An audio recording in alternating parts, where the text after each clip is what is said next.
so now I've got my metal and I'm ready to start thinking about piercing. So I've got my two pieces. I've already cut out one of these, so I've only got one left. I've got my earring piece. This is on a 24 gauge metal, which is a little thinner. And then I've got a 20 gauge metal here for the necklace piece. You'll notice that the thickness of the metal actually, when the number is lower, it's a thicker piece of metal. So 18 gauge metal would be a thicker piece of metal than a 24 gauge metal.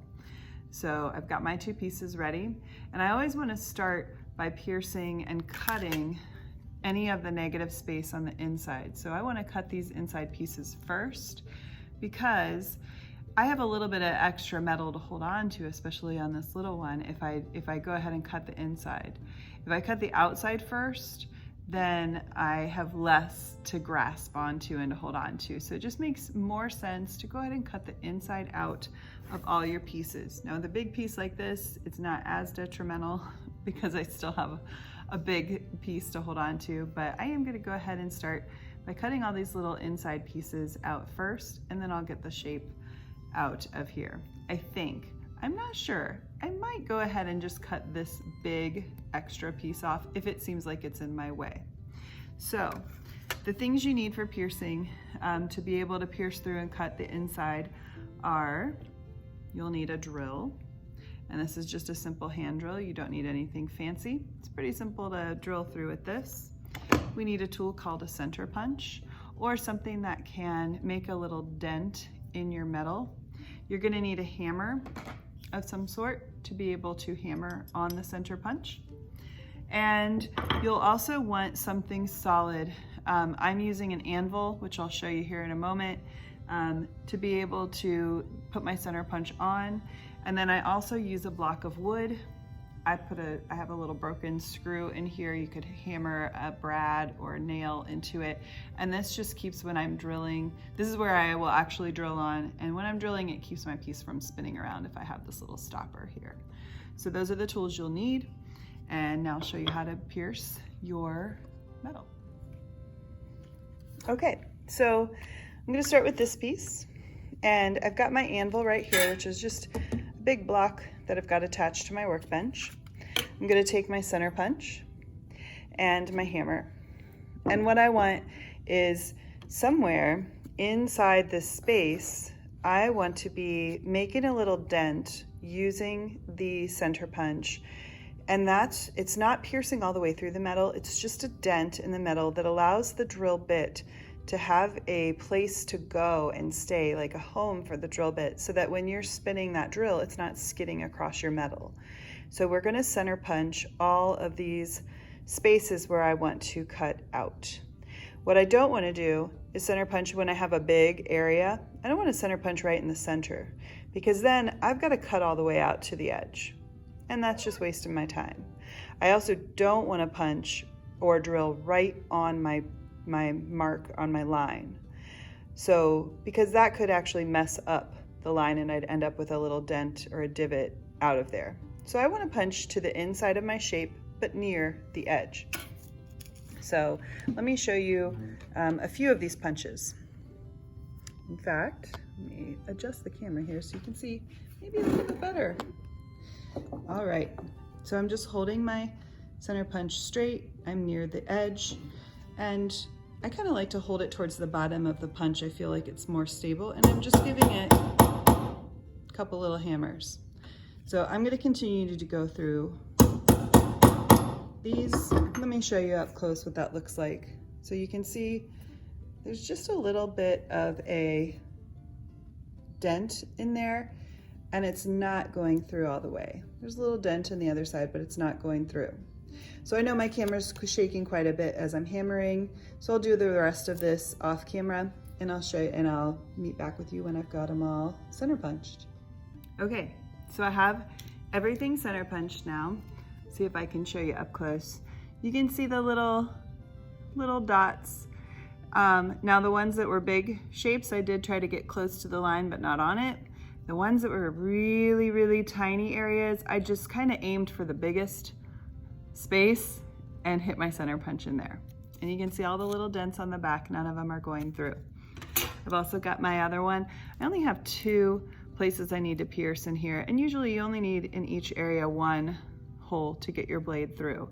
So the reason we are piercing these is so that we have a place to fit our blade through to reach the inside of this shape.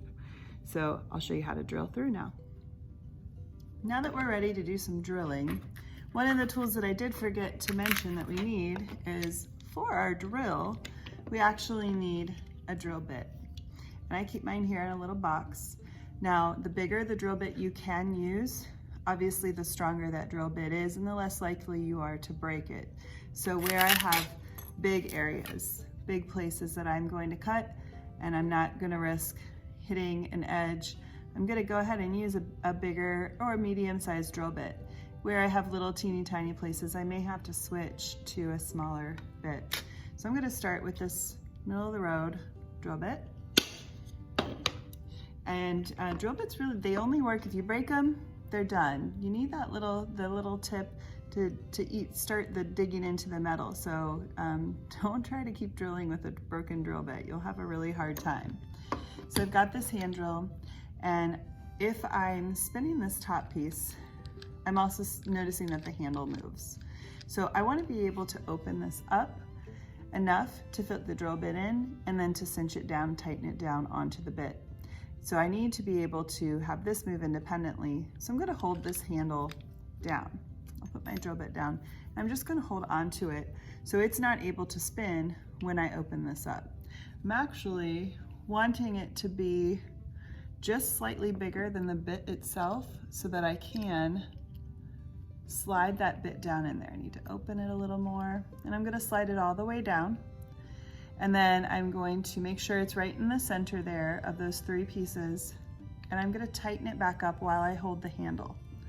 I'll give it a little tug to make sure it's in there securely, and I'm ready to drill. So I'm going to put this piece onto my metal, or onto my wooden block, because I don't want to drill into my workbench. I'm going to use this wooden block. I've got this big piece here, and you can do this standing or seated, as long as you can keep that drill pretty vertical. We don't want to be moving our drill around side to side as you're drilling. That'll give you a good chance of breaking this bit. Also, it might be a good idea to go ahead and put on your goggles at this point, just so that you're minimizing the risk of maybe this bit breaking off, potentially flying up at you. So just a good idea to be extra safe here. So I'm holding the top of the handle just like so, and I'm going to spin this bit. Actually, I'm going to hold it with the other hand. I'm holding it with my left and spinning it away from me with my right. And as I can get in a little closer, maybe not, to show you just what is happening. I'm just seeing a little bit of shards, little shreds of metal coming up as I drill, and my piece isn't spinning because it's butted up against this little screw. And usually you can feel when you go through, the piece might lift up, you might go down into the wood. This is my thicker piece of metal, so it may take me a few more seconds there. And I kind of saw that piece just lift ever so slightly. And then I want to very carefully, not just yank this off because I could break the bit, just want to kind of wiggle it off carefully. And now I've got my first hole in the metal, okay? So again, it's just a matter of placing it in and drilling. So once you get pretty good at it, you'll be able to hold it nice and steady and drill a little faster, and that job will go a little faster. So then carefully wiggle it off. So that was my thicker metal. I'll just do a couple, and then I'll show you how this thinner metal will actually go a little faster. So I've got it here, holding it straight up and down, and my piece isn't spinning, so that's good. And then it starts spinning as soon as it raises up and I go through, but it hit this, so I know that one is done. See how fast that was? This is a thinner gauge metal, so I have less to go through. There we go. Carefully taking that off, maybe even twisting it the other direction so that I don't break my bit. So I'm ready to go now to start cutting. I like to go ahead and just drill through everything to begin with. For the next video, we'll take our piece and I'll show you how to access the hole inside with your saw, how to load the saw, and how to cut both inside and outside pieces.